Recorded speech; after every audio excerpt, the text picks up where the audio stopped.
కవిత్రయ విరచిత శ్రీమదాంధ్ర మహాభారతము భీష్మపర్వము తృతీయాశ్వాసము కవిత్రయ విరచిత శ్రీమదాంధ్ర మహాభారతము భీష్మపర్వము తృతీయాశ్వాసము కృతికర్త తిక్కన సోమయాజీ 1275 1260 సంవత్సరముల మధ్య ప్రచురణ తిరుమల తిరుపతి దేవస్థానములు 2013వ సంవత్సరము వీడియో చేసినవారు కంచి త్యాగరాజులు 2023వ సంవత్సరము శ్రీరస్తు శ్రీమదాంధ్ర మహాభారతము భీష్మపర్వము తృతీయాశ్వాసము ఓ హరిహరనాథ లక్ష్మీదేవి విలాస చేష్టలను గౌరీదేవి శృంగార చేష్టలను అందంగా స్వీకరించే నేర్పుగల సాధుభావం కలవాడా అనంతమైన ఆనంద స్వరూపం కలవాడా భక్తుల పట్ల దయచూపే ప్రవర్తన కలవాడా శ్రీమదాంధ్ర మహాభారతము భీష్మపర్వము తృతీయాశ్వాసము భీష్మగాంధారేయుల సంవాదము వచనము హరిహరనాథ వైశంపాయనుడు జనమేజయుడితో ఇట్లా అన్నాడు.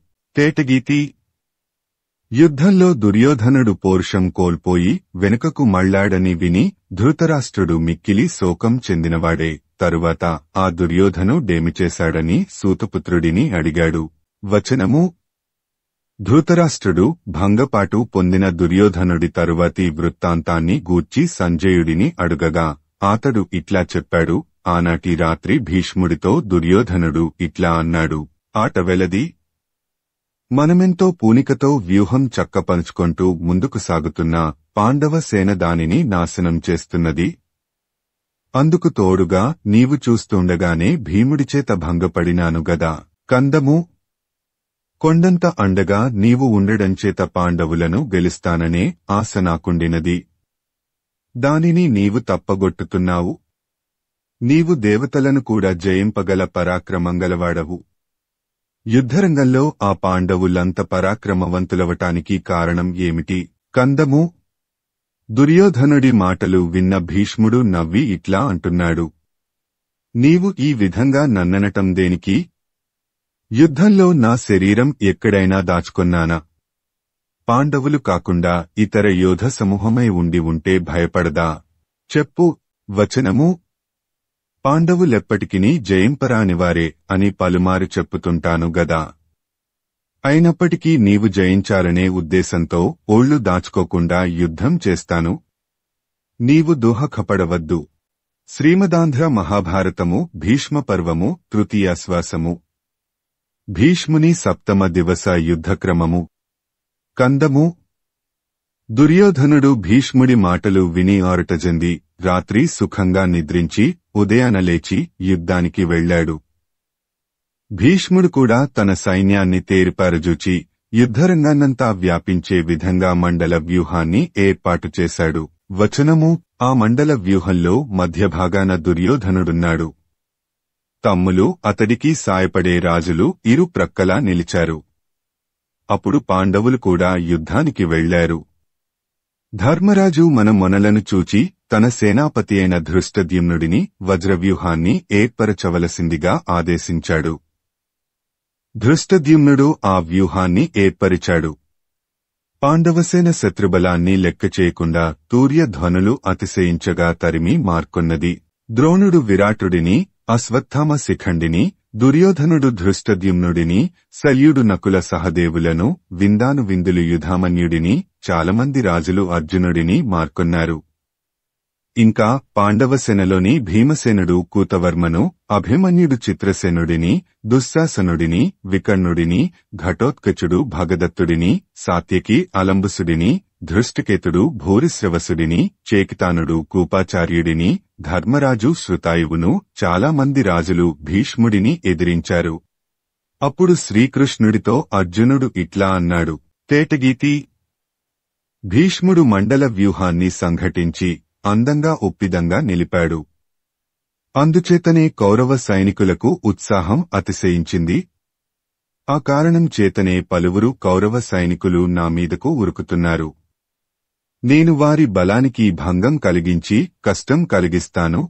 ఓ కృష్ణ చూడుము. వచనము అర్జునుడు ఆ విధంగా పలికి వింటినారిని సారించి కందము అర్జునుడు రాజులపై అధికంగా బాణాలు ప్రయోగించగా వారు ఒక్కసారిగా విజృంభించి పదునైన బాణవర్షంలో ఆ కృష్ణార్జునులను ముంచివేశారు.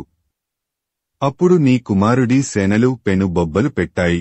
వచనము: కౌరవరాజుల విజృంభణాన్ని చూచి కోపించి అర్జునుడు ఐంద్రాస్త్రాన్ని ప్రయోగించాడు. మత్తేభము: అర్జునుడు వేసిన బాణం శత్రువులు వేసిన బాణాల ప్రభావాన్ని పోగొట్టింది. శత్రురాజుల శరీరాలను గాయపరిచింది. మత్తెల్లిన ఏనుగుల గుంపును, గుర్రాల పోజును కూల్చివేసింది.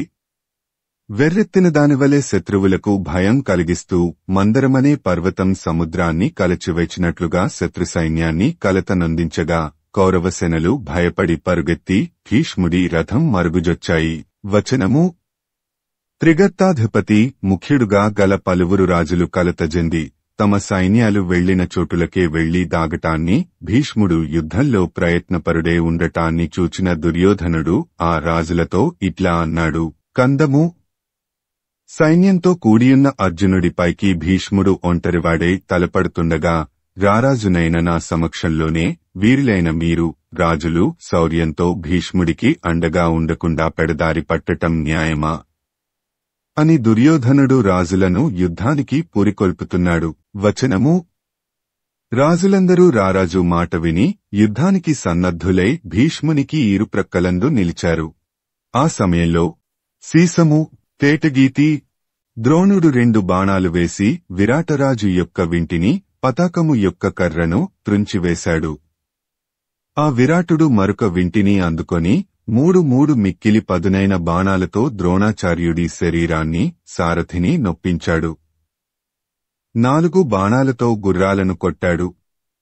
2 బాణాలతో ద్రోణుని ధనుస్సును, టెక్కెమును విరిచివేశాడు. ఆ ద్రోణుడు 8 బాణాలు వేసి విరాటుని రథాన్ని కూల్చాడు.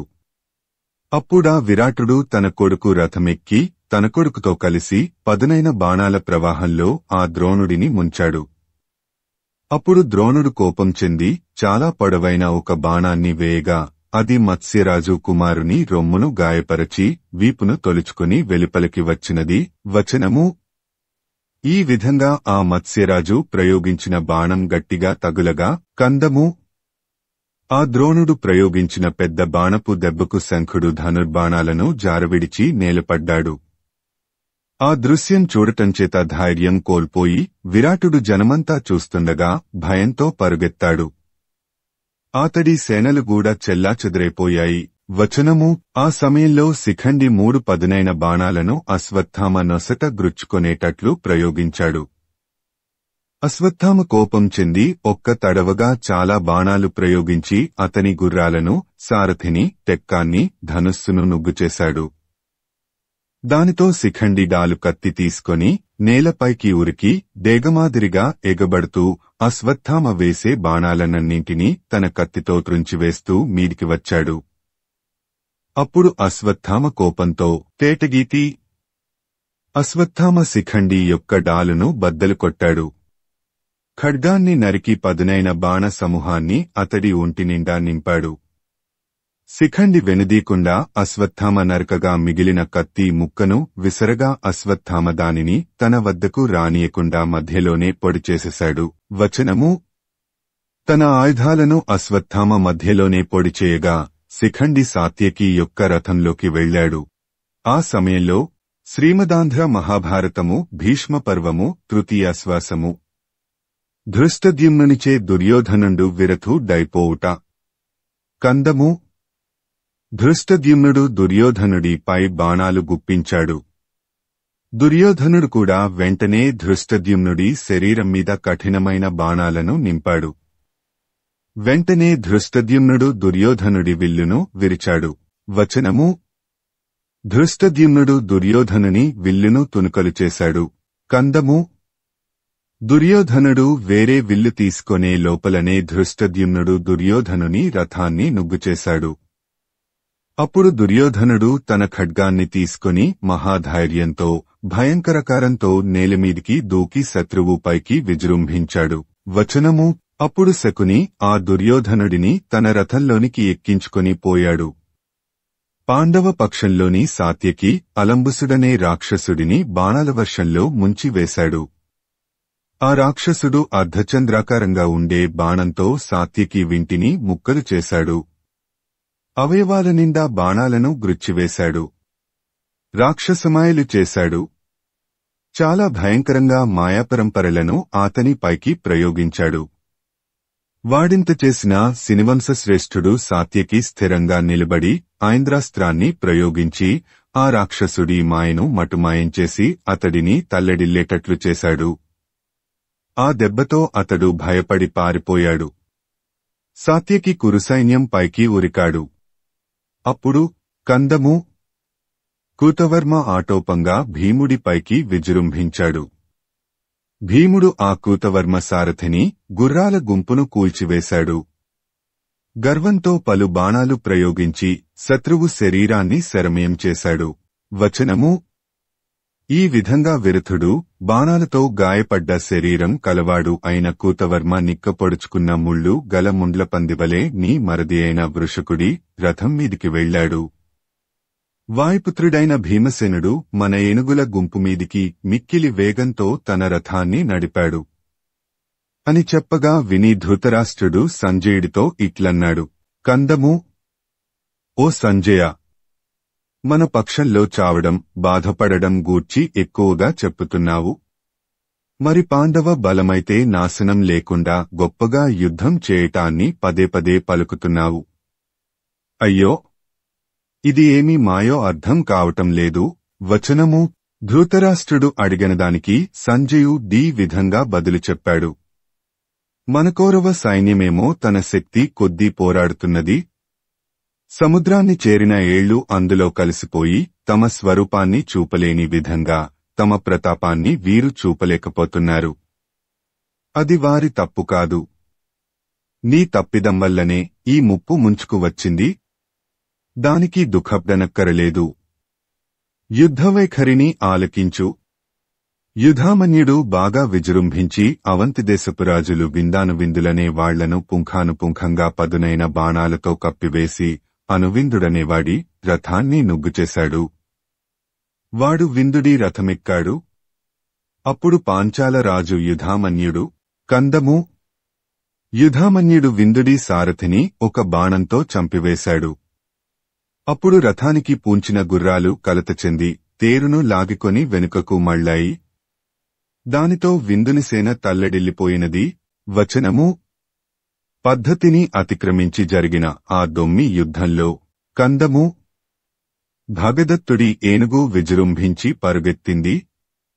దానివలన పాండవుల సేన తడబడి చిందరవందరైపోసాగింది. అప్పుడు ఘటోత్కచుడు నదివేగాన్ని గొప్ప పర్వతం ఆపినట్టుగా ఆ ఏనుగు పరుగును ఆపాడు. సీసము తేటగీతి భగదత్తుని ఏనుగు ముందు ఘటోత్కచుడు నిలవడం చూచి ఆ ఏనుగు యొక్క విజృంభణానికి భయపడి పారిపోయిన పాండవసేన ఎప్పటిలాగానే పూనుకొని యుద్ధం చేసింది. ఆ ఘటోత్కచుడు అతడిపై బాణాలు కురిపించాడు. ఆ బాణాలను భగదత్తుడు తిప్పికొట్టాడు. బలంగల 14 చిల్లకోలలను కూడా వాడిపై ప్రయోగించాడు. ఘటోత్కచుడు వాటిని త్రుంచి 70 బాణాలు వేసి సింహనాదం చేయగా భగదత్తుడు విజృంభించి ఆ రాక్షసుడి రథాన్ని కూల్చాడు. వాడు భగదత్తుడి మీద శక్తి అనే ఆయుధాన్ని ప్రయోగించాడు. భగదత్తుడు ఆ శక్తి ఆయుధాన్ని మధ్యలోనే త్రుంచివేసి వేగంగా పెక్కు బాణాలతో నొప్పించాడు. అప్పుడు ఘటోత్కచుడు ఇంద్రుడి దెబ్బకు తట్టుకోలేక పారిపోయిన నముచి విధంగా భయపడి పారిపోయాడు. ఆ సమయంలో భగదత్తుడు ఘటోత్కచుడి సైన్యం మీదికి తన ఏనుగును పురికొలిపి చిందరవందర చేశాడు. ఆట వెలది. నకులుడు సహదేవుడు వీరిద్దరూ శల్యుడి మీద బాణాల వర్షాన్ని కురిపించారు. శల్యుడు నవ్వుతూ సునాయాసంగా నకులుడి రథాన్ని విరిచాడు. తరువాత నకుల సహదేవులిద్దరూ ఒకే రథాన్నెక్కి విజృంభించారు. శల్యుడు మహారౌద్రంతో వారిని బాధించాడు. చంపకమాల ఓ ధృతరాష్ట్ర మహారాజా! సహదేవుడు ధైర్యాతిశయంతో కాలునెలదొక్కుకొని బాగా చూచి ఒక్క బాణాన్ని శల్యుడి మీదికి వేశాడు. రొమ్ము తాకేటట్లు వేయబడ్డ ఆ బాణం రక్తం అంటుకోకుండా గుచ్చుకొని వెలుపలికి వెళ్లిపోయింది. ఆ దెబ్బకు శల్యుడు చచ్చినవాడి మాదిరి రథంలో పడ్డాడు. ఆ దృశ్యం చూచి కౌరవసేనలు చాలా కలత చెందాయి. వచనము: శల్యుడు రథం మీద మూర్ఛ చెందాడు. దానితో అతడి సారథి రథాన్ని వెంటనే యుద్ధభూమి నుండి అవతలకు తోలుకొనిపోయాడు. కవలు అది చూచి విజయోత్సాహంతో పెనుబొబ్బలు పెట్టుతూ తమ శంఖాలను ఊదారు. ఇంతలో సూర్యుడు ఆకాశం మధ్యభాగానికి చేరుకొన్నాడు. అప్పుడు ధర్మరాజు శృతాయువు మీద 9 బాణాలు వేశాడు. వాడు వాటిని తిప్పికొట్టి పదునుగల 7 బాణాలను ఆ ధర్మరాజు శరీరంలో గుచ్చుకొనేటట్లు వేశాడు. అతడు కోపంతో పంది చెవి వంటి బాణాలు వేసి శృతాయువు రొమ్మును చీల్చి ఒకానొక ప్రత్యేక బాణంతో అతడి ధ్వజాన్ని తుంచివేశాడు. అప్పుడు ఆ శృతాయువు ఉత్పలమాల. శృతాయువు 7 బాణాలతో ధర్మరాజును బాధ కలిగేటట్లు కొట్టాడు. ధర్మరాజుకు చాలా కోపం వచ్చి వాడి గుర్రాలను చంపాడు. వింటి బద్దను తుంచాడు. అతడి శరీరాన్నంతటినీ రక్తంలో ముంచెత్తాడు. దానికి వాడు భయపడి పారిపోయాడు. అప్పుడు కౌరవ సైన్యమంతా చిందరవందరైంది. పాండవుల సైన్యం ఎంతో సంతోషపడింది. శ్రీమదాంధ్ర మహాభారతము భీష్మ పర్వము తృతీయాశ్వాసము. చేకితానకూపాచార్యుల ద్వంద్వయుద్ధము. తేటగీతి. చేకితానుడు కూపాచార్యుడి మీద పదునైన బాణాలను వర్షంగా కురిపించాడు. అప్పుడతడు చేకితానుడి విల్లును గుర్రాలను తునుకలుగా చేశాడు. అప్పుడా చేకితానుడు గద తీసుకొని రథం దిగి తొందరగా నడిచి గదతో కూపాచార్యుడి రథాన్ని తునుకలు చేసి. వచనము: చేకితానుడు వెనుకకు దూకిపోగా కృపాచార్యుడు 16 బాణాలు అతడి ఎముకలలో గుచ్చుకొనేటట్లు వేశాడు. ఆ చేకితానుడు గదాదండాన్ని విసిరాడు. కూపుడు గదను తునకలు చేశాడు. చేకితానుడు తొందరగా తన రథంలో ఉండిన ఖడ్గాన్ని చేతపట్టుకొని మెరుపు మెరిసిన చందంగా ఒక క్షణంలో మీదపడి కూపుడిని నవ్వజేసి అతడి చేత తాను కూడా నొప్పించబడ్డాడు. ఇద్దరూ మూర్ఛ చెంది నేలపైకి ఒరిగారు. కందము: ఓ ధృతరాష్ట్ర! మనవైపున సుబలుడి కొడుకు, ఆ వైపున కరకర్షణుడు మూర్ఛ చెంది నేల వ్రాలిన ఆ ఇద్దరినీ కృపాచార్య చేకితానులను వారి వారి రథాలలో ఉంచుకొని తొలగిపోయారు. వచనము: చేది దేశరాజు ధృష్టకేతుడు విజృంభించి 90 బాణాలతో కొట్టాడు. ఆ దెబ్బలకు ఆ భూరిశ్రవసుడు బాధపడి కోపంతో. కందము: ఆ భూరిశ్రవసుడు పలు బాణాలు ప్రయోగించి ధృష్టకేతుడి గుర్రాలను తునుకలు చేశాడు. అతడి శరీరంలో బాగా గుచ్చుకొనేటట్లుగా బాణాలు వేశాడు. అతడు తట్టుకోలేక శీఘ్రంగా శతానికుడి రథం మీదికి పోయాడు. వచనము: దుశ్శాసనుడు, చిత్రసేనుడు, వికర్ణుడు వీరికి అభిమన్యుడికి ఘోరంగా యుద్ధం జరిగింది. ఆ యుద్ధంలో అభిమన్యుడు ఆ 3 రథాలను ధ్వంసం చేశాడు. భీముడు దుశ్శాసనుడి రొమ్ము చీల్చి రక్తాన్ని తాగుతానని శపథం చేశాడు గదా. అది జ్ఞాపకానికి రాగా అతడు వాళ్లను బాధ పెట్టాడేగాని చంపలేదు. లేకుంటే చంపేవాడే. అప్పుడు భీష్ముడు దుశ్శాసనాదుల దుఃస్థితిని గమనించి పలువురు రథికులైన రాజులు వెంటరాగా అభిమన్యుడిని ఎదుర్కొన్నాడు. కౌరవ సైన్యంలోని పలువురు రాజులు యుద్ధంలో ఆరితేరినవారు కావటాన్ని, అభిమన్యుడు ఒంటరివాడు అర్భకుడు కావటాన్ని చూచి అర్జునుడు కృష్ణుడితో ఇట్లా అంటున్నాడు. కందము: ఓ కృష్ణ! చాలామంది కౌరవరాజులు శౌర్యాతిశయంతో వేగంగా భీష్ముడితో కలిసి ఒక్కుమ్మడిగా వస్తున్నారు. ఆ గుంపున్న చోటికి మన రథాన్ని శీఘ్రంగా పోనిమ్ము అని. వచనము: కృష్ణుడు అర్జునుడు చెప్పిన విధంగా అభిమన్యుడి మీదికి ఉరుకుతున్న కౌరవ సైన్యం వైపు రథాన్ని పోనిచ్చాడు. అప్పుడు త్రిగర్తపతి తన సైన్యానికి ముందుగా నిలిచి అర్జునుడిని ఎదుర్కొన్నాడు. అప్పుడు అర్జునుడు: కందము: ఓ సుశర్మ! నీవు మీ దండులో కెల్లా చాలా మొనగాడివి. ఇక్కడ ఇప్పుడు నాతో యుద్ధానికి దిగావు. నిజంగా యుద్ధం చేయవలసిందే సుమా అంటూ సుశర్మను, ఆయన సారథిని, గుర్రాలను అర్జునుడు బాణాలతో కప్పివేశాడు. వచనము అప్పుడు కౌరవ సైన్యం ఒక్కుమ్మడిగా అర్జునుడి మీదికి వచ్చింది. పాండవుల సేన కూడా అర్జునుడికి ముందుగా నిలబడి యుద్ధానికి సన్నద్ధం అయింది. అప్పుడు ఆ రెండు సేనలకు దొమ్మి యుద్ధం జరిగింది. అప్పుడు అర్జునుడు ఎదిరిపక్షంలోని వారి కేతనాలను తెగగొట్టి రథికుల సారథుల గుర్రాల ప్రాణాలను తీశాడు. గొడుగులను చామరాలను నుగ్గుచేశాడు. చాపాలను రూపం లేకుండా చేశాడు. కవచాలను బ్రద్దలు కొట్టాడు. ఆయువు పట్టులలో బాణాలు గ్రుచ్చాడు. శత్రువుల అవయవాలన్నింటికీ బాధ కలిగించాడు. శత్రువుల తలలు త్రుంచాడు. ఈ విధంగా అర్జునుడు స్వైరవిహారం చేస్తుండగా మధ్యాహ్నకాలమైనది. అయినా త్రిగర్తాధిపతి కవిసి ఎదుర్కొన్నాడు. తేటగీతి త్రిగరాధీసుడు సుశర్మ యొక్క రథరక్షకులు 32 ప్రయత్నంతో అర్జునుడి మీదికి ఎగబడ్డారు.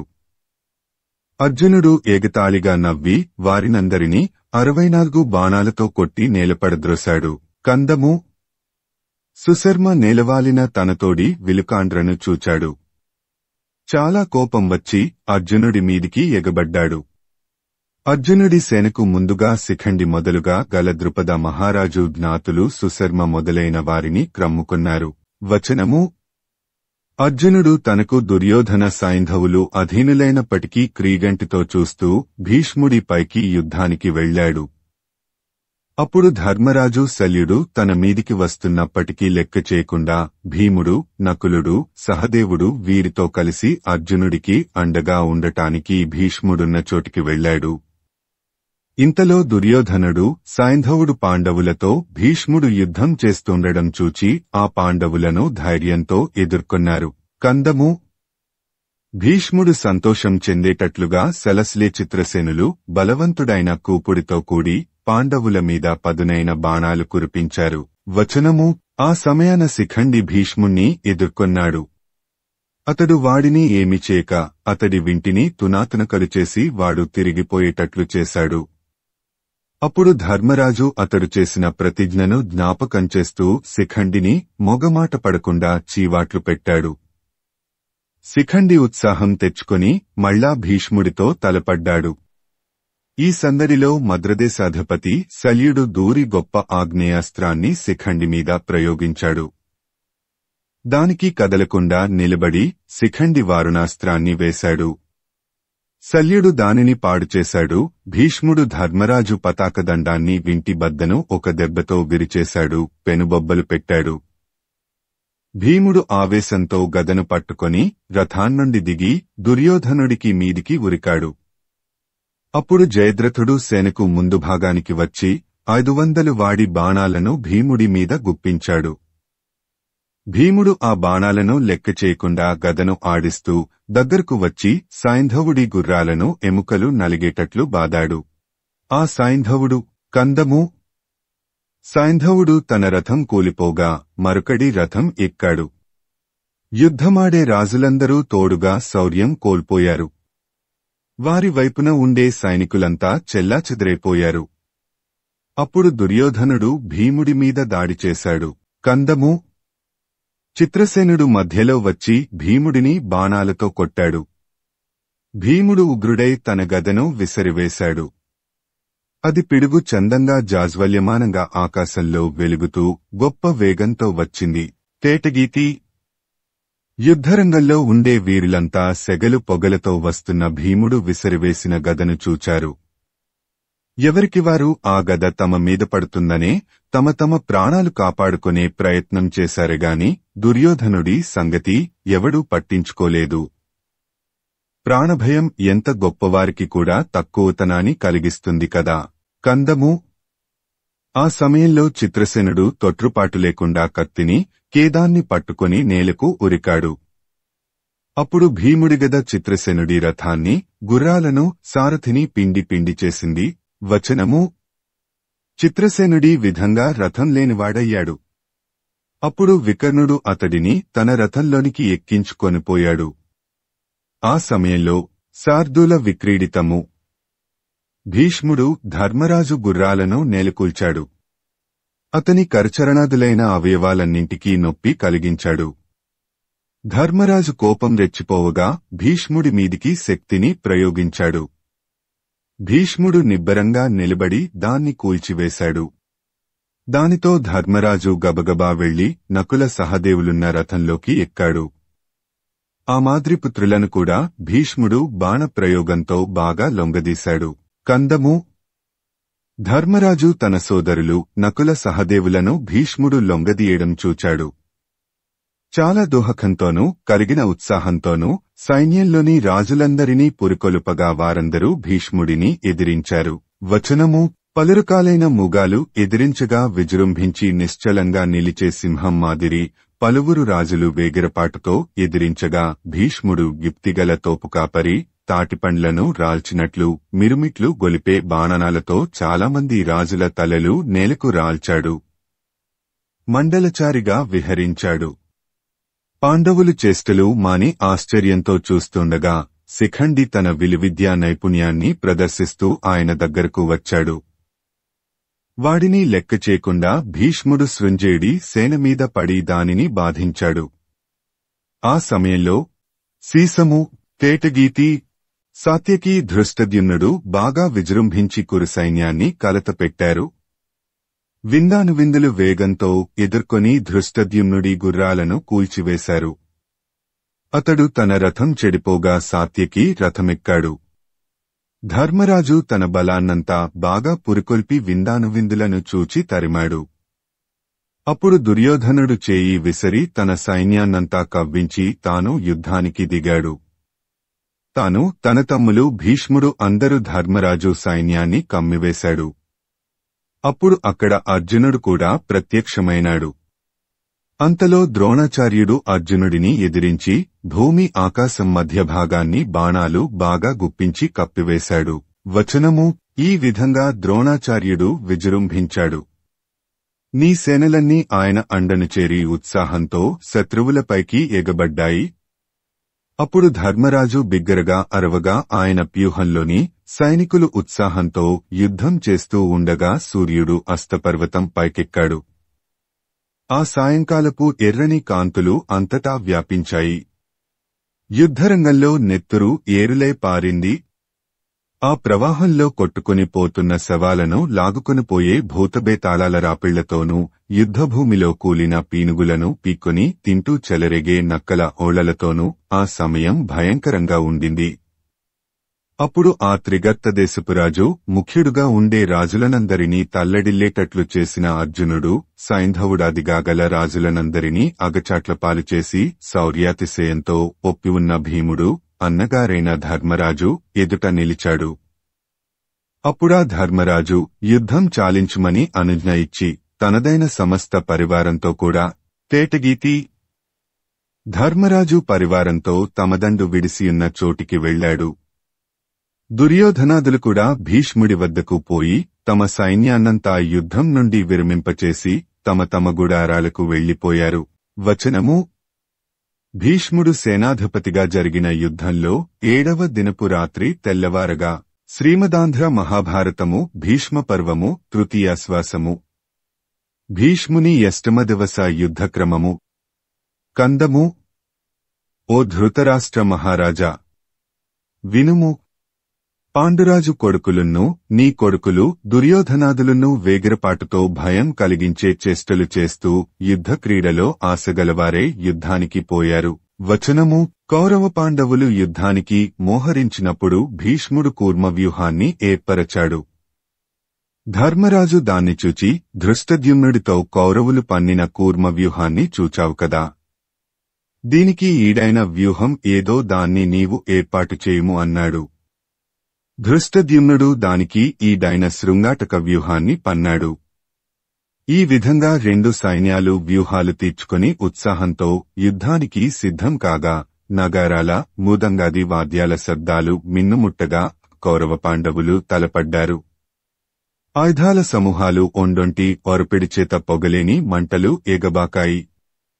తొందరపాటుతో కదలే రథాలు, ఏనుగులు, గుర్రాలు, భటులు, వీటి ఘట్టనలతో లేచిన ధూళి ఆకాశాన్ని ఆవరింపకుండా ఆయా పెక్కు సేనల యొక్క నెత్తురు ధారల వర్షంతో అణగిపోయింది. ఇంతటి పెనుగులాట జరిగే సమయంలో కందము, ఓ ధృతరాష్ట్ర మహారాజా! భీష్ముడు బాగా బొబ్బలు పెట్టుతూ తన సైన్యానికి ముందు భాగాన్ని చేరగా పాండవసేనలోని మహావీరులందరూ ఆ భీష్ముణ్ణి ఎదిరించలేక మారుమూలలకు తొలగారు. చంపకమాల! భీముడొక్కడే పెనుబొబ్బలు పెట్టుతూ భీష్ముడిని ఎదిరించాడు. అతడి సారథిని హతమార్చాడు. కౌరవ సైనికులందరూ కంగారు పడుతుంటే గుర్రాలు రథాన్ని లాక్కొని వెనక్కి పరుగెత్తి వెళ్లాయి.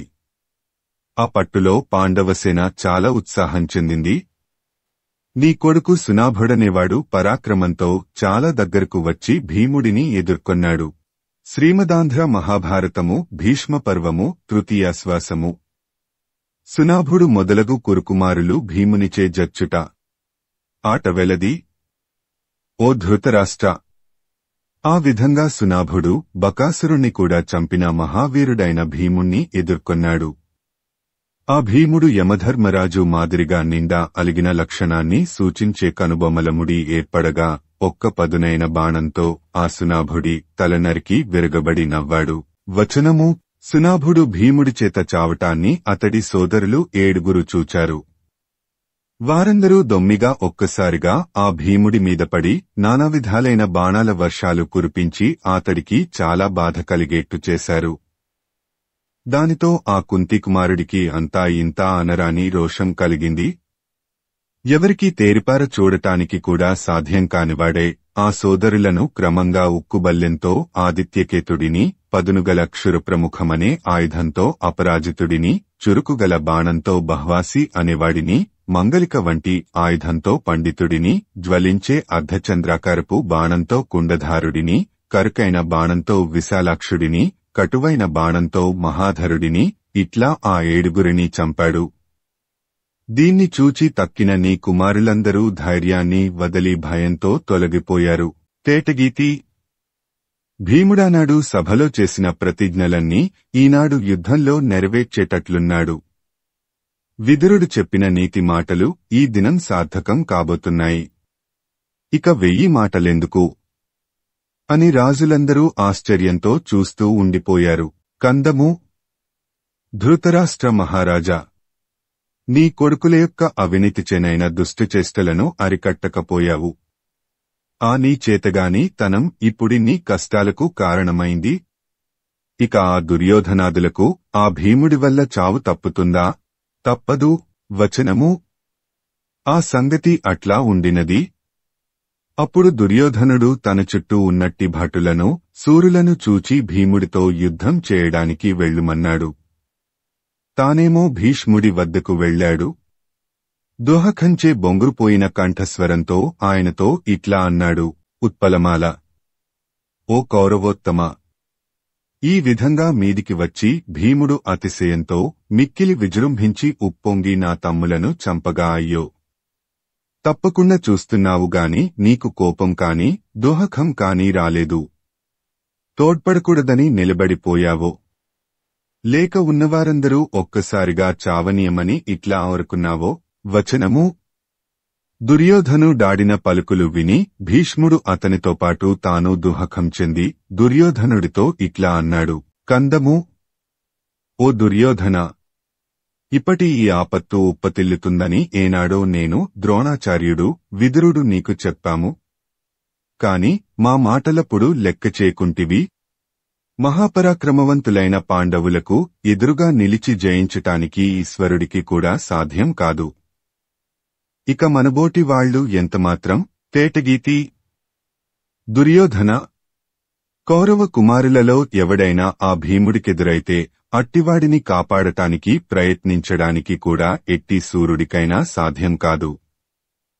ఈ దుస్థితిని గూర్చి మనం ఏడవవలసిన పని లేదు. కందము: దుర్యోధన! నీవింక వీరస్వర్గాన్నే ధనంగా కోరి యుద్ధం చేయుము. అంతేగాని వేరే ఆలోచనలు అనగా రాజ్యం మీద ఆశను విడిచిపెట్టుము. నేనేమో చేతనైనంతగా తెగించి యుద్ధం చేస్తాను. ఒకవేళ జయం మనదైతే ఆ జయాన్ని కాదంటామా? వచనము: భీష్ముడు దుర్యోధనుడితో చెప్పిన మాటలను సంజయుడు ధృతరాష్ట్రుడికి చెప్పాడు.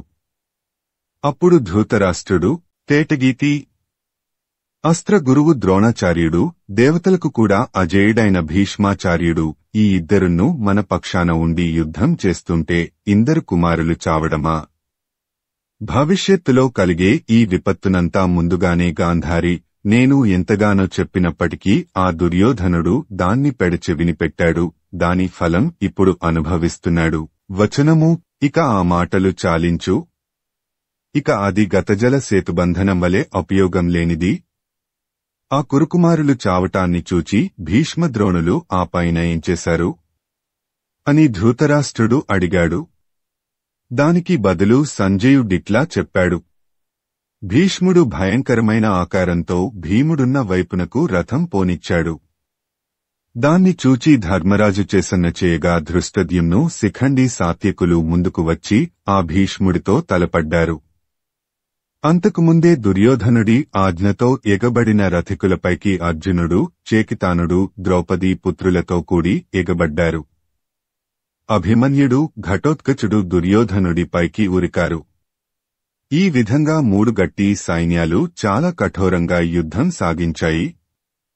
కౌరవబలాలు వెనుకంజ వేయకుండా బాగా పోరుతూ వచ్చాయి. అప్పుడు కందము ద్రోణాచార్యుడు బలమైన పలురకాలైన బాణాలు ప్రయోగించి ద్రుపద మహారాజు పన్నిన వ్యూహాన్ని చిందరవందర చేశాడు. అప్పుడు ఆకాశంలో విమానాల నుండి చూస్తున్న దేవతలు ఆయన శౌర్యాన్ని ఎంతో పొగిడారు. కందము ధృతరాష్ట్ర మహారాజా, భీముడు బలంగా వేసిన బాణాల దెబ్బకు ఏనుగుల గుంపులు మొద్దుబారి అవయవాలు తెగిపోగా నేలమీద పడ్డాయి. అది సూర్యకిరణాలు సోకగా చీకటి చెదరిపోయే విధంగా ఉండింది. కందము నకులుడు, సహదేవుడు శత్రువుల గుర్రపు దళాల మీదికి సంభ్రమంగా దూకి రౌద్రరసంతో చూచేవారికి చాలా భయంకరులే చాలా గుర్రాలను నరికివేశారు. యుద్ధభూమి అంతా చచ్చిన గుర్రాలతో నిండిపోయింది. అప్పుడు కురుపాండవ సేనలలోని భటులు తమ రథాలను తోలడానికి కూడా దారి లేకపోయింది. తేటగీతి అర్జునుడు త్వరతో బాణాలు వేసి రథికులను హతమార్చాడు. అప్పుడా యుద్ధభూమి చచ్చిన రథికుల యొక్క బాహుపురులతో, రత్నాలు చెక్కిన హారాలతో, శరీరాల అవయవాల తునుకలతో, నేలపై రాలిన పలురంగుల పూల కుప్పలతో ప్రకాశించే ఉద్యానవనంలా ఉన్నది. వచనము అట్టి సమయంలో ఇరావంతుడనేవాడు కందము గుర్రాల గుంపుతో ఇరావంతుడు కురుసేన దగ్గరకు వెళ్లి చొరబడటం చూస్తే దట్టంగా ఉండే పక్షుల గుంపు మీదికి ఉరికే డేగ గుంపువలే ఉండింది. కౌరవుల సేన పక్షుల గుంపువలే, ఇరావంతుడి సైన్యం డేగ గుంపువలే అగుపించింది. వచనము ఎక్కువైన పరాక్రమంతో అతిశయించిన ఇరావంతుడిని చూచారు. శకుని తమ్ముళ్ళు 6 చాలా పూనికతో తమ గుర్రాల గుంపును వాడి మీదికి తోలారు. వెనక్కి తగ్గకుండా రాయి రాతితో ఢీకొన్నట్లుగా రెండు పక్షాల వారు చాలా ఆశ్చర్యంగా యుద్ధం చేశారు. 6 ఆ ఇరావంతుడిని చుట్టుముట్టి బాణాలతో బాదారు. వంకర కొనలుగల ఈటెలతో పొడిచారు. అంకుశపు పొడుపు తినిన మదపుటేనుగు విధంగా కోపగించి ఆట వెలది. ఆ ఇరావంతుడు వెలుకాడు కాబట్టి తన గుర్రాలను ప్రక్కకు తప్పించి మరల తిరిగి వచ్చి ఆ వీరులపై పలుబాణాలు ప్రయోగించి నొప్పించాడు. అప్పుడు దేవతలందరూ ఆ ఇరావంతుడి శౌర్యాన్ని మెచ్చుకున్నారు. వచనము ఆ ఇరావంతుడు పెక్కు బాణాలు వేసి శత్రువులకు అడలు పుట్టించే సమయంలో కందము అంతకుముందే ఇరావంతుడి గుర్రం బాగా దెబ్బలు తిని ఉండడంచేత నేలకు ఒరిగిపోయింది. ఇరావంతుడు కింద పడకుండా చాలా జాగ్రత్తగా ధైర్యంతో ఒక గట్టి కత్తిని తీసుకుని వేగంగా నేలమీదికి దూకాడు. వచనము భూమి మీద నిలబడి యుద్ధం చేసే ఆ ఇరావంతుడిని చూచి ఆ 6 అన్నదమ్ములు విజృంభించి చుట్టుముట్టారు. కందము ఆ శకుని తమ్ములు 6 ఇరావంతుడిని బల్లాలతో పొడిచారు. ఆయుధాలతో కొట్టారు. ఇరావంతుడు ఎక్కువ నేర్పు, సామర్థ్యం, పరాక్రమం కలిగినవాడు కావటంచేత ఆ శత్రువులు ప్రయోగించిన అన్ని ఆయుధాలను తన ఖడ్గంతో చిత్రవిచిత్రాలైన విధానాలతో అవి తనమీద పడకుండా చేసుకుంటూ వాటినన్నింటినీ ఖండించివేశాడు. వచనము ఈ ఇరావంతుడు నేలపై నిలిచి యుద్ధం చేస్తున్నాడు. మనమేమో గుర్రాలపై కూర్చొని యుద్ధం చేస్తున్నాము కాబట్టి మనకు వీడిని హింసించడం సాధ్యం కాదు అనే చెడ్డ ఊహలో పడినవారే. ఆట వెలది. ఆ 6 సోదరులు గుర్రాల మీది నుండి నేలపైకి దిగారు. పదునైన దిట్టములైన ఖడ్గాల చేతబట్టుకొని ఆ ఇరావంతుడి దగ్గరకు వచ్చారు. ఆ ఇరావంతుడు చుట్టివచ్చి ఒక్కొక్కడిని 2 తుంటల చొప్పున 6 మొత్తం 12 తుంటలుగా నరికివేశాడు. వీరావేశంతో పెనుబొబ్బలు పెట్టాడు. కందము. ఆ 6 గాంధారరాజు కుమారులను ఇరావంతుడొక్కడే చంపటాన్ని దుర్యోధనుడు చూచాడు. అతడికి వెక్కసపాటు ఎక్కువైంది. తన సమీపాన ఉండే రాక్షసుడితో, ఓ అలంబుసుడా, చూచావుగదా, అర్జునుడి కొడుకు ఇరావంతుడు ఒక్కడే మన సైన్యం మీద విరుచుకపడి అడగారిపోయేట్టు చేస్తున్నాడు. శ్రీమదాంధ్ర మహాభారతము భీష్మ పర్వము తృతీయాశ్వాసము. అలంబుసుడి చేత నిరావంతుడు మూతుం డగుట. వచనము. దుర్యోధనుడు ఇరావంతుడున్న దిక్కు చూపగా ఆ అలంబుసుడు చూచి, ఆట వెలది. ఓ ధృతరాష్ట్ర! ఆ అలంబుసుడు వేగంగా ఆ ఇరావంతుడున్న దిక్కుకు వెళ్లాడు. తన మాయాబలంతో ఆ ఇరావంతుడి అశ్వసేన ఎంత ఉన్నదో అంత అశ్వసేనను తాను పుట్టించాడు. మాయతో పుట్టిన ఆ అశ్వసేన ఇరావంతుడి అశ్వ సైన్యాన్ని క్రమ్ముకొని ఎదిరించి చంపివేసింది. తర్వాత ఆ మాయ గుర్రాల దండు కూడా నశించింది. వచనము. ఆ ఇరావంతుడు ఒంటరివాడై పరాక్రమంతో ఆ అలంబుసుడిని ఎదిరించాడు. వేగంగా మెరుపు మెరిసినట్లు ఆ రాక్షసుడి మీద పడ్డాడు. కత్తితో వాడి వింటిని తుంటులు చేశాడు. అప్పుడు అలంబుసుడు ఆకాశానికి ఎగిరిపోయి మాయబాణాలు అతడిపై గుప్పించి నొప్పించాడు. ఇరావంతుడు కూడా కోపంతో ఆకాశానికి ఎగిరి, కందము. ఇరావంతుడు బలమైన కత్తితో అలంబుసుడిని నరికివేశాడు. వాడు వెంబడిగానే ప్రకాశిస్తుండే యౌవన రూపాన్ని అప్పటికప్పుడు కొత్తగా పొంది యుద్ధం చేశాడు. ఇరావంతుడు కూడా స్థిరంగా నిలబడి యుద్ధం చేస్తుండగా, కందము. ఆ ఇరావంతుడు తన తల్లి యొక్క నాగవంశంలో ఉండే సాటిలేని ఇంద్రజాల విద్యల ప్రభావాన్ని మనసులో తలచుకున్నాడు. వెంటనే చాలా నాగుల సమూహంతో ఆదిశేషుడి మాదిరి రూపాన్ని ధరించి చంపకమాల. ఆ ఇరావంతుడు నాగుల గుంపుతో అలంబుసుడి మీదికి ఉరికాడు. అప్పుడు ఆ రాక్షసుడు గరుత్మంతుడి ఆకారం ధరించి ఇంద్రజాలంతో వాటిని అధీనంలోనికి తెచ్చుకొని పట్టుకొని అన్ని పాములను తిన్నాడు. అప్పుడు ఇరావంతుడు కొంచెం ఇరుకున పడ్డాడు. ఆ సమయం కనిపెట్టి రాక్షసుడు ఇరావంతుని మెడ నరికివేశాడు. అతడి తల నేలపై పడింది. అయినా ఆ ఇరావంతుడి ముఖానికి చావు కళపట్టకుండా కళకళలాడుతూ పున్నమిచంద్రుడి వలె ప్రకాశిస్తూనే ఉన్నది. వచనము. ఆ ఇరావంతుడు చచ్చిన సమయంలో మిట్ట మధ్యాహ్నమైంది అని సంజయుడన్నాడు. ధృతరాష్ట్రుడు ఇరావంతుడు చచ్చిన పిదప ఆ పాండవులు, వారి భటులు, వీరులు అంతా ఏమి చేశారో చెప్పు అని అడిగాడు. సంజయుడు ధృతరాష్ట్రుడితో ఇట్లా చెప్పాడు. శార్దూల విక్రీడితము. సోదరుడు మరణించటం చూచి ఘటోత్కచుడు కోపించి అనివార్యమైన వేగంతో ముందుకు వచ్చాడు. అతడి అనుయాయులైన రక్కసులు ఏనుగుల నెక్కి యుద్ధ క్రీడోత్సాహంతో అతడిని తలకడచి ప్రళయాగ్నివలె భాసించాడు. దిక్కులల్లాడగా పెడబొబ్బలు పెట్టుతూ కురుసైన్యంలోకి ఘటోత్కచుడు చొరబడ్డాడు. చంపకమాల. ఘటోత్కచుడు చేత శూలం పట్టుకొని యుద్ధంలోకి ఉరికాడు. ఆ శూలము నుండి పైకి వచ్చిన తలతల కాంతులు శత్రు సైనికులకు చాలా భయం కలిగించాయి. ఆ ఘటోత్కచుడు తన శూలానికి ఏనుగుల, గుర్రాల, భటుల దేహాలను వరుసగా ఒకదారంలోనికి రకరకాల పూలను గ్రుచ్చినట్లుగా గ్రుచ్చుకుంటూ వచ్చాడు. దుర్యోధనుడు ఈ రాక్షసుణ్ణి చూశాడు. మదం పట్టడం వల్ల ముందు వెనుకలు తెలియని ఏనుగుల గుంపువలే మిక్కిలి వేగంతో నేర్పుగల పరాక్రమంచేత చాలా ఉద్ధతితో దుర్యోధనుడు వాని నెదుర్కొన్నాడు. కందము.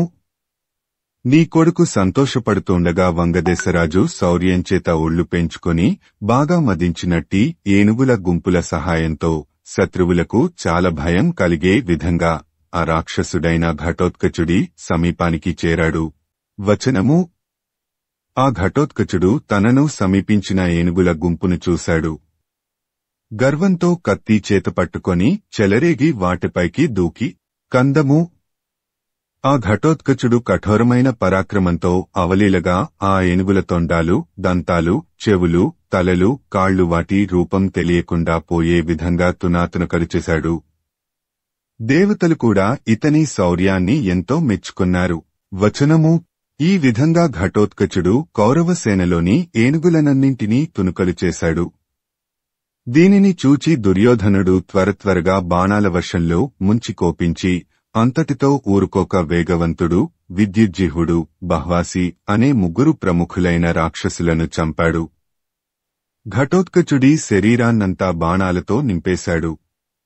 అప్పుడా రాక్షసుడు విల్లిచెత పట్టుకుని కోపమనే అగ్నివాలలు వ్యాపించినట్లు బాణాల కాంతులు ప్రసరింపజేస్తూ దుర్యోధనుడి వద్దకు వచ్చి ఆతడిని చూచి ఇట్లా అన్నాడు: ఉత్పలమాల, ఓ దుర్యోధన, న్యాయం సత్యం కలిగినట్టి పాండవులకు నీవు అనాడు సభలో ఏ న్యాయంతో ఎంతగా అవమానం కలిగించావో ఆనాడు సభలో ఉండిన వారంతా ఈనాడు ఇక్కడ చూస్తూ ఉండగా దాని ఫలాన్ని నీకు చూపిస్తాను అని హెచ్చరిస్తూ నల్లత్రాచుపాముల వరుసతో సమానానైన బాణాలతో ఆ దుర్యోధనుడి శరీరాన్నంతా నింపివేశాడు.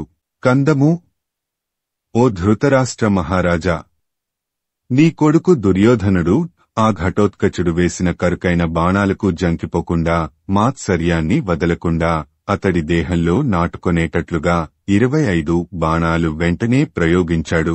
తేటగీతి: ఘటోత్కచుడు మహాకోపంతో దుర్యోధనుడి మీద పడవేయటానికి యముడి నాలుక మాదిరి భయంకరమైన శక్త్యాయుధాన్ని ఎత్తాడు. ఇంతలో దుర్యోధనుడికి అడ్డంగా వంగదేశరాజు రాగా అతడి ఏనుగును రాక్షసుడు దానితో కూల్చాడు. వంగదేశరాజు నేలకు దూకాడు. కందము: వంగపతి ఏనుగు నేలకూలటంతో కౌరవసేనలు భయంతో పెద్దపెట్టున అరిచాయి. దుర్యోధనుడు తన్ను తానే ప్రోత్సాహపరుచుకున్నాడు. అక్కడ వేరే వీరులు ప్రోత్సాహపరిచేవారు లేరన్నమాట. అతడు భయం లేకుండా తాను ఒక్కడే వాడి ఎదుట నిలిచి ఎదుర్కొన్నాడు. కందము: దుర్యోధనుడు ఘటోత్కచుడికి ఎదురుగా నిలబడి ఎర్రటి జ్వాలలు అంతటా వ్యాపించే ఒక గొప్ప ఆయుధాన్ని మహాకోపంతో వాడిమీదకు విసిరాడు. వాడు ఆ ఆయుధాన్ని మధ్యలోనే ముక్కలు చెక్కలు చేసి దిక్కులు పిక్కెటిల్లేటట్లుగా సింహంవలె గర్జించాడు. వచనము: భీష్ముడు ఘటోత్కచుడు చేసిన సింహనాదాన్ని విని కౌరవపక్షంలోని భటులను, శూరులను తేరిపారచూచి ఇట్లా అన్నాడు. కందము: ఘటోత్కచుడు చాలా ఉద్ధతుడై దుర్యోధనుడిని ఎదుర్కొని అతడి ఏనుగుగున్నల గుంపును చంపి మహామారి మాదిరి రాజుపైకి ఎగబడ్డాడు. వచనము: ఘటోత్కచుడు దేవతలకు కూడా జయింపరానివాడు, మీరందరూ అతి త్వరగా వెళ్లి దుర్యోధనుడికి సాయపడండి అని సేనాపతి భీష్ముడన్నాడు. ఆ మాటలు విని ద్రోణాచార్యుడు, కృపాచార్యుడు, అశ్వత్థామ, చిత్రసేనుడు, బృహద్బలుడు, బాహ్లికుడు, అవంతినాథుడు, భూరిశ్రవసుడు, సైంధవుడు, సోమదత్తుడు, వివింశతి, వికర్ణుడు వీరందరూ ఒకే ఎత్తున తమకు సహాయులైన అనేక వీరులతో, భటులతో రథాలు కదిలించుకొనిపోయి దుర్యోధనుడిని గుండ్రంగా చుట్టుకొని ఆ రాక్షసుడిని ఎదిరించారు. వాడు కూడా తన రాక్షస బలాన్ని వెంటవేసుకుని బలంతో దేదీప్యమానుడై ఎదురొడ్డి నిలిచి యుద్ధం చేశాడు. అప్పుడా రెండు సైన్యాలు ఒకదాన్ని మించి మరొకటి పోటీపడి ఎదిరిస్తూ విజృంభించుతూ యుద్ధం చేస్తూ ఉండగా ఆ ఘటోత్కచుడు ద్రోణుడు ప్రధానుడుగా ఉండే ఆ 12 మంది వీరులపైన పలురకాల క్రూరములైన బాణాలను ప్రయోగించాడు. ఆ యుద్ధంలో శ్రీమదాంధ్ర మహాభారతము భీష్మ పర్వము తృతీయాశ్వాసము. ఘటోత్కచుండు ద్రోణాచార్య ప్రభృతులతో యుద్ధంబు సేయుట. కందము: ఓ ధృతరాష్ట్ర మహారాజా, ఆ ఘటోత్కచుడు ద్రోణుడాదిగాగల 12 యుద్ధం చేసేటప్పుడు కొందరి సారథులు చచ్చారు. మరికొందరి ధనస్సులు విరిగిపోయాయి. ఇంకా కొందరి రథాలు, గుర్రాలు కూలిపోయాయి. కొందరి శరీరాలే బద్దలైపోయాయి. వచనము: ఘటోత్కచుడు కౌరవ సైన్యాన్ని చీల్చి చెండాడుతూ అతిరథ మహారథులను కూడా చిక్కుపరిచాడు.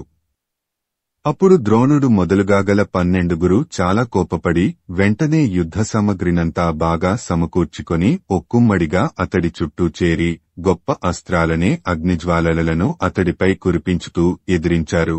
ఆట వెలది.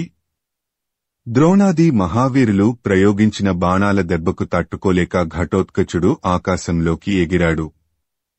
చాలా కఠోరంగా వెనుబొబ్బలు పెట్టుతూ మేఘం మాదిరి ఆకాశాన్ని ఆవరించి అణచరానివాడయ్యాడు. అప్పుడు ధర్మరాజు చూచి భీముడితో ఇట్లా అంటున్నాడు. వచనము: ధర్మరాజు భీముడితో ఇట్లా అన్నాడు, ఇక్కడ భీష్ముడి బారిన పడ్డ పాంచాల బలాన్ని కాపాడుకొనాలి. అక్కడ ద్రోణుడు ముఖ్యుడుగా ఉండే వారి నుండి ఘటోత్కచుడిని రక్షించుకొనాలి. ఈ రెండు పనులు మనకు ముఖ్యం. ఇక్కడ పాంచాల బలానికేమో రక్షకుడుగా అర్జునుడున్నాడు. ఆ ఘటోత్కచుడున్న చోటికి నీవు వేగంగా వెళ్ళుము. దానితో భీముడు వెంటనే సింహనాదం చేస్తూ కందము. భీముడు వరకగానే కౌరవుల సేనసుడులు తిరుగసాగనది. అప్పటికప్పుడే దుర్యోధనుడు వచ్చి అర్ధచంద్రుడి ఆకారంలో ఉండే బాణాన్ని సంధించి భీముడి ధనుస్సును విరుగగొట్టాడు. తేటగీతి: దుర్యోధనుడు భీముడి విల్లును విరుగగొట్టి బలమైన బాణాన్ని ప్రయోగించాడు. అది ఆతడి రొమ్ములో దూసుకొనిపోయింది. ఆ దెబ్బకు భీముడు ఒడలు మరచి ఒరిగిపోయాడు. భీముడి దీనస్థితిని చూచి ద్రౌపది పుత్రులు అపపాండవులు విజృంభించారు. అభిమన్యుడు ఘటోత్కచుడు కూడా వారిని చేరుకొన్నారు. వచనము: తండ్రి భీముడు నొప్పిచెంది నేలకు ఒరిగిపోగా పాండురాజు మనుమలు అందరూ చాలా కోపంతో ఒక్కసారిగా మనసేనపైకి విజృంభించారు. చంపకమాల పాండవ పుత్రులంతా ఏకమై మీద పడటాన్ని చూచి కృపుడు బాహ్లికుడు మున్నగు రాజులు ఎదిరించి యుద్ధం చేస్తూ ఉండగా ఇంతలో భీముడు తెప్పరిల్లుకొని చాలా కఠోరంగా విజృంభించాడు. అతడిని ద్రోణుడు ఎదిరించి అతడిని నెత్తురుమయం చేశాడు. దానికి భీముడు కోపంతో ఒకే బాణంతో ద్రోణుడిని కొట్టి మూర్ఛపోయేలా చేశాడు. మత్తేభము అశ్వత్థామ దుర్యోధనుడు ద్రోణుడు మూర్ఛపడటాన్ని చూశారు. భీముడిని బాగా ఎదుర్కొన్నారు. భీముడేమో వారిని లెక్క చేయకుండా అందంగా చిరునవ్వు నవ్వి గదను పట్టుకుని భయంకరంగా తేరును దిగాడు. అతడు తేరు దిగే లోపలనే ద్రోణుడు తెలివి పొంది యుద్ధం చేయడానికి ప్రయత్నపడ్డాడు. కృపుడు ముఖ్యుడుగా గల సైన్యం ద్రోణుడు యుద్ధానికి దిగటాన్ని చూచి భీముడిని చురుకైన ఆయుధాలతో నింపివేశారు. కందము ఇంతలో ఘటోత్కచుడు అపపాండవులు అభిమన్యుడు వీరందరూ కోపంతో మండిపడుతూ మిక్కిలి పదునుగా ఉండే బాణాలు అశ్వత్థామ మీద దుర్యోధనుడి మీద ప్రయోగించి వారి సంబరాన్ని చాలా వరకు తగ్గించారు. వచనము: పాండురాజు మనుమలు ఆ అశ్వత్థామ మీద దుర్యోధనుడి మీద మంచి మంచి బాణాలు ప్రయోగించిన సమయంలో భీముడి నేస్తాన్ని కోరుకునే అనుపదేశరాజు నీలుడనేవాడు అశ్వత్థామను ఎదుర్కొని చాలా నొచ్చిపోయాడు. అప్పుడు ఘటోత్కచుడు కందము అశ్వత్థామ యొక్క గొప్పతనాన్ని చూచి ఓర్వలేక ఆ రాక్షసుడు అతడిని బాగా నొప్పించాడు. అంతలో ద్రోణాచార్యుడు తొందరగా వచ్చి మండుతూ ఉన్న బాణాలతో వాడిని బాగా కప్పివేశాడు. అప్పుడు ఘటోత్కచుడు బలం తగ్గిపోవటంచేత కోపంతో మాయలు చేయడానికి పూనాడు. వచనము: ఆ రాక్షసుడు ఈ మాదిరి మాయాజాలాలను చేశాడు. దాని ఫలితంగా కందము ఘటోత్కచుడు ద్రోణుడు ముఖ్యుడుగా గల ఆ అతిరథ మహారథులు కృపాశ్వత్థామ చిత్రసేన బృహద్బలబాహ్లికావంతినాథ భూరిశ్రవసులను సైంధవ సోమదత్త వివింశతి వికనులను దుర్యోధనుడిని బాగా ఒళ్లుబద్దాలయ్యేట్లు చావబాది అంతటితో వదలక తన మాయాబలంతో వీళ్లందరూ నెత్తురు కార్చుకొంటూ చచ్చినేలపై పడ్డట్టుగా కౌరవుల సేనకు కనిపించేటట్లు చేశాడు. చంపకమాల కౌరవ సేనలోని తమయోధులందరు చచ్చినట్లు పడి ఉండటాన్ని చూచి గాబరాపడి ఎక్కడివారక్కడ విడివిడిగా పారిపోతుండడాన్ని చూచి భీష్ముడు వారికి అడ్డుపడి ఇదంతా రాక్షసమాయలు అబద్ధాలు నమ్మకండి అని గొంతు చినిగేటట్లు అరచి చెప్పినా వాళ్లు పెడచెవినిబెట్టారు. అప్పుడు దుర్యోధనుడు బెంగగా ముఖం చిన్నపుచ్చుకుని భీష్ముడి దగ్గరకు వచ్చాడు. వచనము: దుర్యోధనుడు భీష్ముడి దగ్గరకు వచ్చి ఈ విధంగా అంటున్నాడు. కందము దేవతలకు కూడా అజేయుడవైన నీవు అస్త్రగురువు ద్రోణుడు కూడా మా పక్షాన ఉండి యుద్ధం సాగిస్తుంటే శత్రువుల చేత ఎంతో కష్టపడ్డాను కదా. ఇక నేనే వాళ్లతో పోరి చావనైనా చస్తాను లేక జయాన్నైనా పొందుతాను అన్నాడు. చంపకమాల. భీష్ముడు దుర్యోధనుడన్న మాటలంతా విన్నాడు, నవ్వాడు. ఇట్లా అన్నాడు, పాండవులను ఎదిరించటానికి పాండవులంతటివారే ఉండాలి కాని నీలాంటివాడికి సాధ్యమా? కాదు. ఈ రకం హీనమైన నడవడి నీకు తగదు. అసాధ్యమైన ఈ యుద్ధంలో తగురీతిగా చేయడానికి మావంటివారు లేరా? ఉన్నారనట. నీవు మాత్సర్యాన్ని వదిలిపెట్టుము అని దుర్యోధనుడితో అంటూ హుందాగా. వచనము.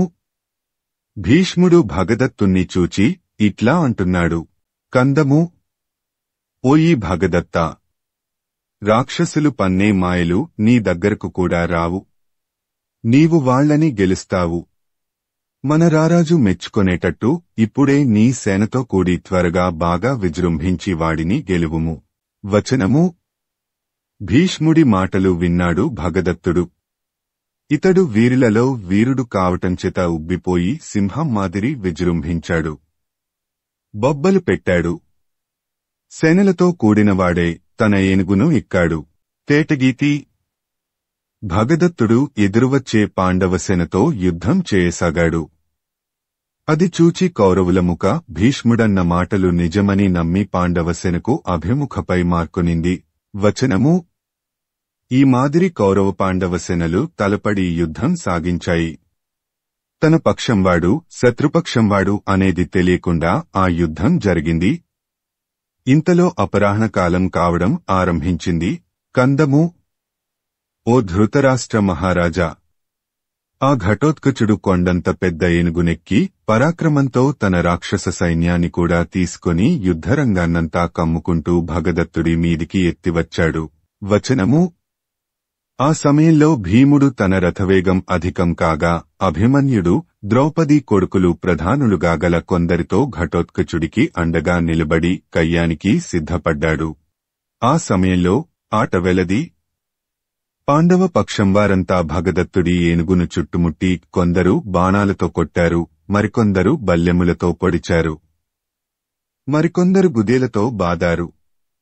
అతడి ఏనుగు శరీరం నుండి రక్తం కారుతూ ఉంది.